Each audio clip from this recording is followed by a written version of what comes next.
پھر یہاں یہ بھی یاد رکھا جائے کہ بیوہ کے نکاح کرنے کا مطلب یہ نہیں کہ بس وہ خود ہی باپ اپنی مرضی سے اس کی شادی کر دے، بلکہ اس سے نکاح کے اجازت لینا ضروری ہے.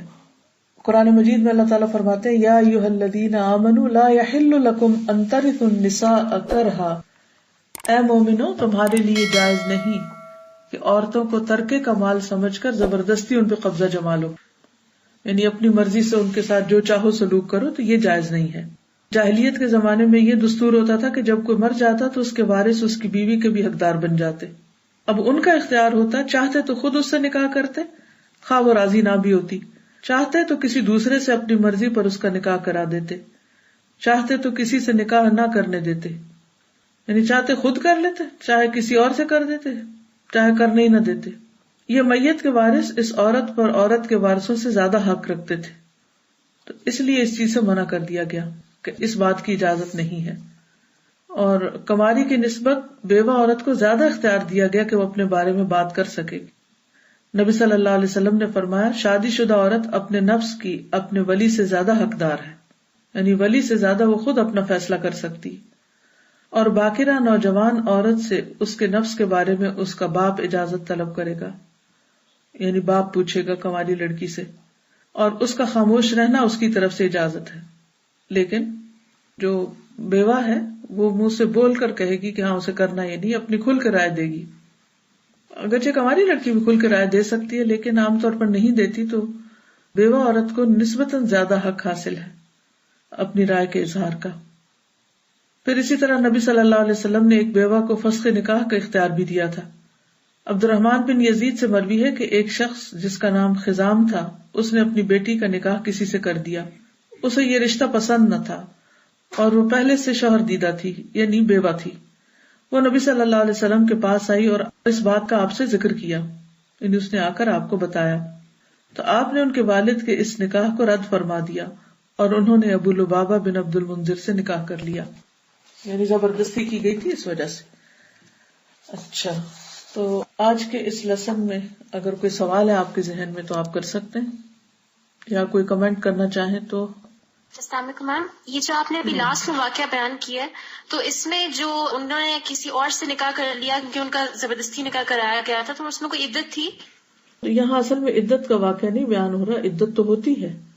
جس طرح زبردستی نکاح انہوں نے اس کو بہت برا قرار دیا، تو اسی طرح یہ کنواری کے اوپر بھی لاگو ہوتا ہے.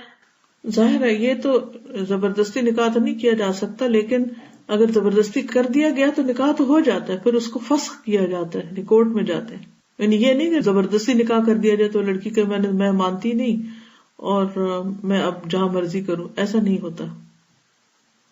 جی استاذہ، اور یہ بہت اچھا لگا کہ کتنا زیادہ عورتوں کو حقوق دیے گئے تھے کہ وہ پسند نہیں کر رہی تو بتا دیا، اور کتنا آسان معاشرہ تھا. بالکل کہ بیوہ کی شادی ہو رہی ہے اور شادی شدہ اگر اس طرح نہیں رہنا چاہتی تو ان کا بھی، اور کس طرح خود ماں باپ بھی آفر کر رہے ہیں، جبکہ ہمارے معاشرے میں یہ تمام چیزیں نہیں ہیں، بالکل اس کے الٹ ہے. اسی لیے تو مسائل اتنے زیادہ ہیں. نکاح مشکل کر دیا گیا، زنا آسان کر دیا گیا، حرام عام ہوتا چلا جا رہا ہے، اور حلال جو ہے اس کے لیے بے پناہ رکاوٹیں ڈال دی گئی. سادہ آپ نے کہا تھا کہ زیادہ گفتگو کرنے سے دل سخت ہو جاتا ہے. جی، لا یعنی بیکار گفتگو، یعنی انسان صرف ادھر ادھر کی باتیں کرتا رہے. دل کو سافٹ کیسے کر سکتے ہیں پھر دوبارہ؟ دل کو سافٹ کر سکتے ہیں غریبوں یتیموں کی مدد کر کے، اور ایسے لوگوں کے پاس جو دنیا میں ہم سے زیادہ انڈر پریویلیجڈ ہیں. یہ دل کی نرمی کی بات انہوں نے کی نا، تو میں ایک آرٹیکل ہے جاوید چودھری کا، وہ میں آپ کو سناتی ہوں، اس سے آپ اپنے لیے کوئی راستہ بنا سکتے ہیں. پہلے بھی بات ہوئی تھی ہاسپٹلس کی ٹیمز بنانے کا اور مختلف جگہوں پہ لے جانے کا، تو انشاءاللہ اگر ایسے کوئی اسٹرکچرڈ پروگرام بن جائیں ہر ٹرم کے اندر یا ہر سال میں کچھ جگہوں پر تمام طالبات ایک دفعہ وزٹ کریں، یعنی ہم اکٹھے ایک دفعہ ٹرپ لے جاتے ہیں، اس کی بجائے اگر ایک ہی گروپ کا، یا اگر اکٹھے بھی جانا ہے تو تمام طالبات کے گروپس مختلف ہاسپٹلس میں یا مختلف جگہوں پہ بھیجے جا سکتے ہیں. لیکن اس کے لیے آبویسلی پلاننگ زیادہ کرنی ہوگی، ایگزیکیوشن میں شاید اتنا ٹائم نہ لگے، لیکن کتنے مثلا 10 گروپ ہیں تو 10 ہاسپٹل منتخب کیے جائیں، 10 ذمہ دار موجود ہوں جو ان کو لے کر جائیں، پھر پوری طرح پہلے ٹریننگ دی جائے، دیکھا جائے کہ وہاں جا کے کرنا کیا ہے، اور پھر واپس آ کر باقاعدہ رپورٹ لکھی جائے، ڈسکس کیا جائے کہ کیا کیا سیکھ کر آئے ہیں، تاکہ بچیاں جب یہاں سے فارغ ہوں اور گھروں کو جائیں تو اپنے گھر محلے گلی کی ایسی اور مزید بچیوں کو ساتھ شامل کر کے یتیم خانوں یا ایسے ہومز یا ایسی جگہوں پر جا کر انسان خدمت خلق کرے. یعنی مسکین کے ساتھ بیٹھ کے کھانا کھانا، یتیم کے سر پہ ہاتھ رکھنا، بیوہ کے لیے دوڑ دھوپ کرنا، یہ وہ چیزیں ہیں جس سے دل نرم ہوتے ہیں. تو اگر آپ چاہیں تو میں پہلے یہ آرٹیکل پڑھتی ہوں، اس کے بعد آگے چلتے ہیں. یہ لکھتے ہیں کہ دنیا میں 3 جگہیں ایسی ہیں جہاں آپ زندگی کی اصل حقیقت جان سکتے ہیں. ہم کیا ہیں، ہماری اوقات کیا ہے، ہماری حسرتوں، ہماری خواہشوں اور ہماری سماجی، معاشرتی اور معاشی ترقی کی حیثیت کیا ہے، اور ہماری نفرتوں، ہماری رقابتوں اور ہمارے دشمنوں کی اصل حقیقت کیا ہے. آپ مہینے میں 1 بار ان جگہوں کو وزٹ کر لیا کریں. یہ تو سجیسٹ کریں مہینے میں 1 بار. آپ کو اپنے ظاہر اور باطن دونوں کی اوقات سمجھ آ جائے گی کہ آپ کون ہیں، اپنی حقیقت پتہ چل جائے گی. وہ کہتے ہیں کہ میں اکثر ان جگہوں پر جاتا ہوں اور کسی کونے میں چپ چاپ بیٹھ کر زندگی کی اصل حیثیت دیکھتا ہوں اور پھر پوری طرح چارج ہو کر واپس آتا ہوں. یہ 3 جگہیں قبرستان، ہسپتال اور جیل ہیں. اگر آپ چاہیں تو اس میں یتیم خانہ بھی شامل کر لیں.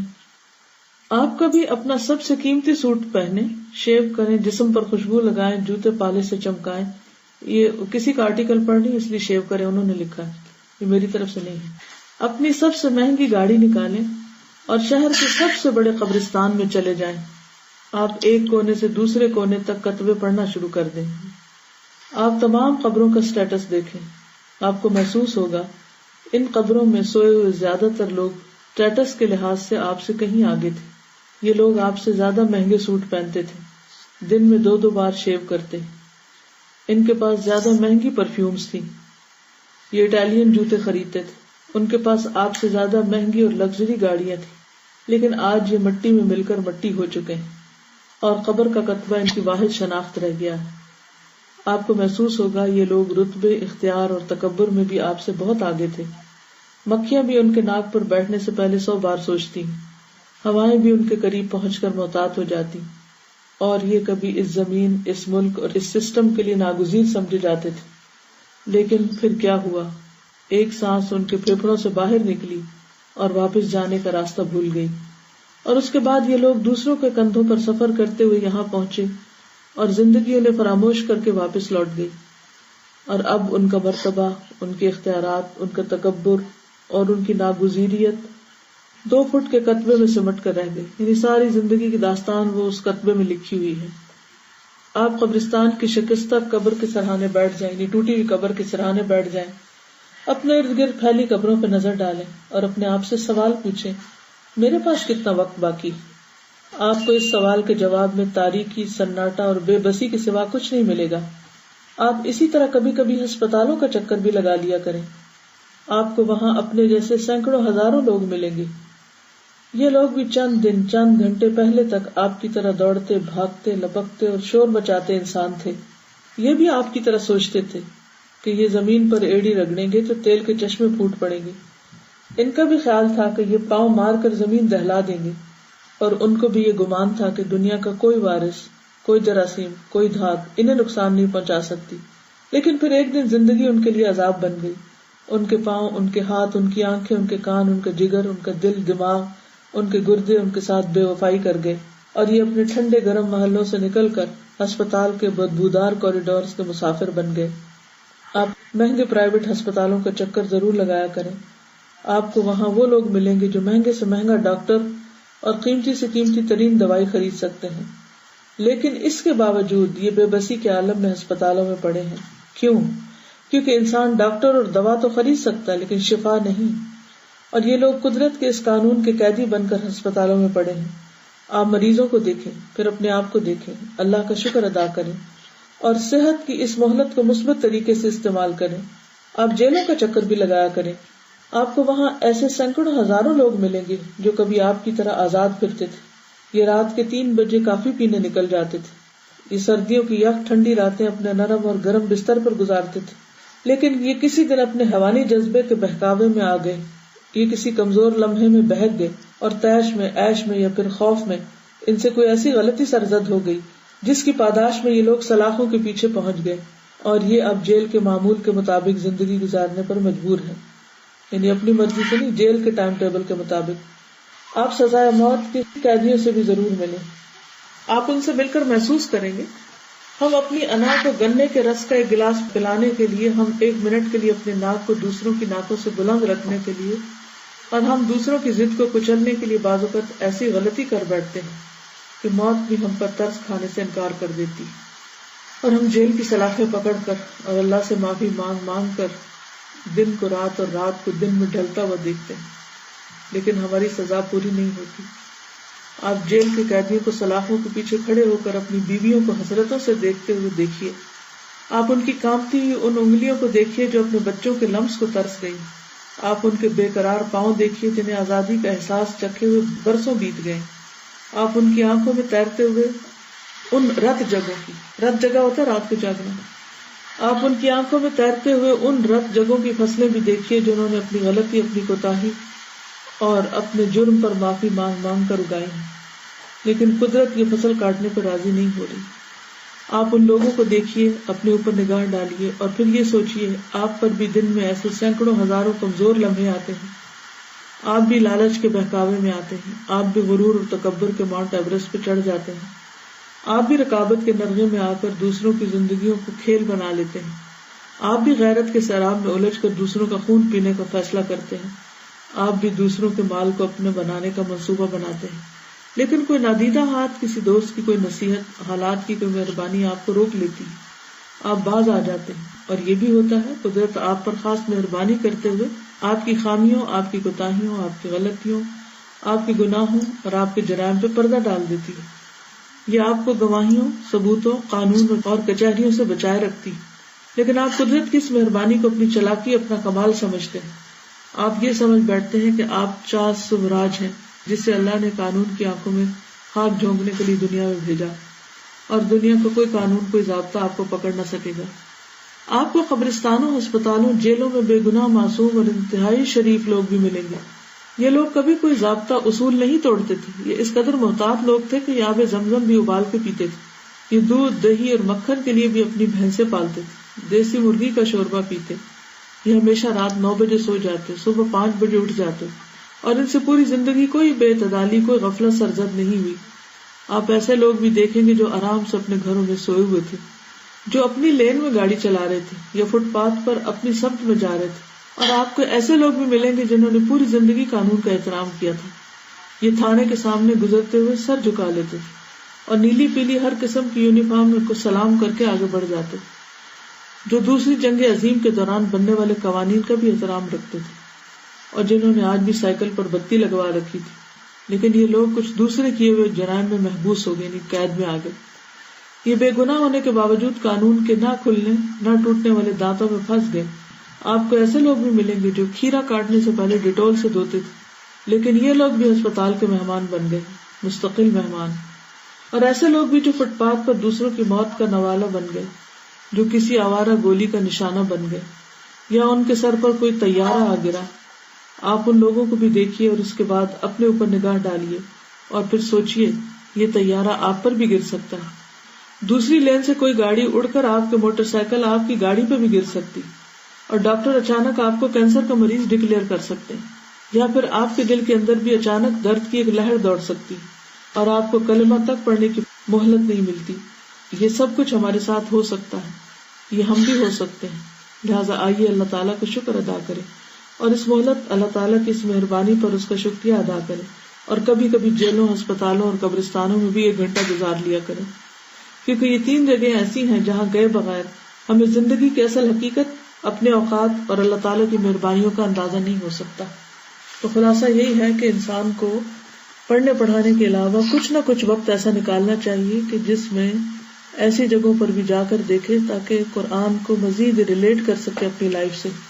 تو اللہ تعالیٰ سے دعا ہے کہ وہ ہمیں عمل کی توفیق عطا فرمائے، اور مجھے امید ہے آپ کی کلاس انچارجز، کورس انچارجز جو یہاں بیٹھے ہیں وہ ضرور ہیلتھ کیئر جو شعبہ ہے ہمارا اس کے ساتھ مل کے کوئی ایک ایسی پلاننگ بنائیں گے کہ جس میں کورس کے دوران بچیوں کو ایک دفعہ ان جگہوں کا وزٹ کرایا جائے۔ یہ پلان میں شیئر کرنا چاہوں گی کہ انشاءاللہ یہ نیکسٹ جو کمنگ ٹیوزڈے ہے اس کو حدیث کورس جو ہے اس کو ہم لے کر جا رہے ہیں کنٹونمنٹ ہاسپٹل، اور تقریباً 80 کے قریب طالبات ہیں. ان لوگوں کی کچھ 8-10 دن پہلے ایک ورکشاپ کی تھی جس میں ان کو تیاری کرا دی گئی تھی کہ عادت انہوں نے کیسے کرنی ہے، اور یہ لوگ پریپیئر کر چکے ہیں. پرسنل کارڈز بنائے ہیں ان لوگوں نے پیشنٹس کو دینے کے لیے، اور انہوں نے وہاں کیسے بہیو کرنا ہے ان کی ایک چیک لسٹ بنائی گئی ہے جس کو یہ لوگ خود واپس آ کے فل کریں گے. اور انشاءاللہ تعالی امید ہے کہ اس کے علاوہ بھی اس سے مزید مقاصد ہم حاصل کر سکیں گے اس وزٹ سے، کیونکہ ڈاکٹرز کے ساتھ ہم ایک چھوٹی سی سیٹنگ بھی کرنا چاہ رہے ہیں جس میں ہم الہدا کو انٹروڈیوس کرائیں گے انشاءاللہ.